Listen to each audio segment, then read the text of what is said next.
Now, I know early on in the process, I get it, but any successes so far, or any, I know you shared a little bit about the staff members coming in and at least having a reference as far as the conversation goes, but any success stories, whether it's Sure. conversations with staff or to me, that conversation with that parent this morning seems like a little success story, but any that you'd be willing to share with the folks out there.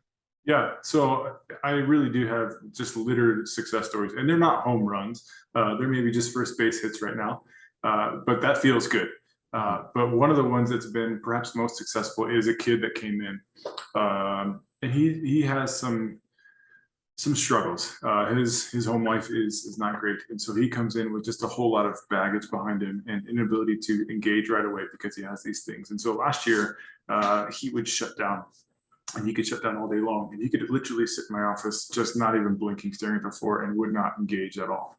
Until this year, and granted he's a year older, so that's always a component, but he comes in and immediately kind of engages in the same behavior. And RCD is in the back of my brain. It's a poster on my wall. And I just start walking into the supportive role, the empathy role, understanding what's going on. And he opens up a little bit. And the more he opens up, I'm more supportive and more supportive. And he opens up. And then you just kind of walk through okay, well, buddy, when you were behaving this way in class, which one of these expectations are you not following? And he can point it out because his teachers kind of walked it through.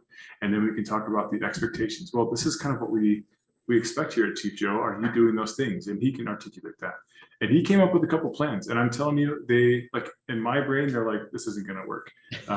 But sometimes all it is the plan didn't work and that he doesn't need them anymore, but he felt like he was in control. He felt like he had an out. So in his class, his shutting down, that was his controlling the situation, right?